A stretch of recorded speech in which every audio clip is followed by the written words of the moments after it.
வருங்காலங்களில் இந்தியாவுடனான மோதல் எல்லையோரத்தில் இருக்காது.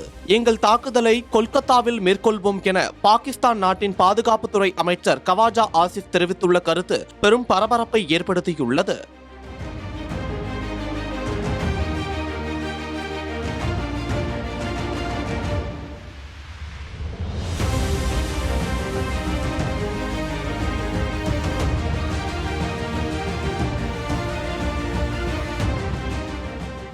கடந்த ஆண்டு பகல்காமில் தீவிரவாத தாக்குதல் நடத்தப்பட்டது. இதையடுத்து பாகிஸ்தான் நாட்டில் இயங்கி வரும் தீவிரவாத அமைப்புகளின் புகலிடங்களை குறிவைத்து ஆபரேஷன் சிந்தூர் ராணுவ நடவடிக்கையை இந்தியா முன்னெடுத்தது. இதில் அந்த நாட்டில் உள்ள தீவிரவாத முகாம்கள் அழிக்கப்பட்டதாக இந்தியா தெரிவித்தது. அதற்கு பதிலடியாக இந்திய எல்லையோர மாநிலங்களின் மீது பாகிஸ்தான் தாக்குதல் முயற்சி மேற்கொண்டது. அதை இந்திய பாதுகாப்பு படை இடைமறித்து அழித்தது.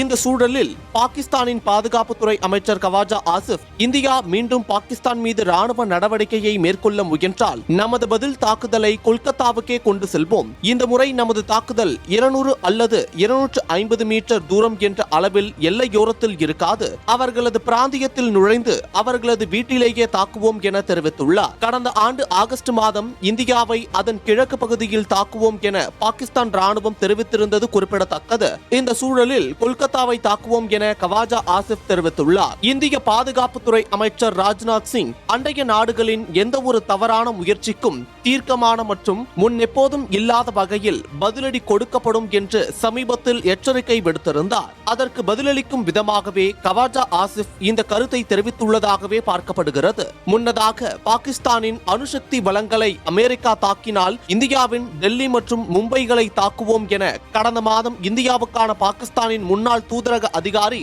அப்துல் பாசித் தெரிவித்திருந்ததும் நினைவு கூறத்தக்கது. தற்போது வருங்காலங்களில் இந்தியாவுடனான மோதல் எல்லையோரத்தில் இருக்காது. எங்கள் தாக்குதலை கொல்கத்தாவில் மேற்கொள்வோம் என பாகிஸ்தான் நாட்டின் பாதுகாப்புத்துறை அமைச்சர் கவாஜா ஆசிப் கருத்து தெரிவித்துள்ளது பெரும் பரபரப்பை ஏற்படுத்தியுள்ளது.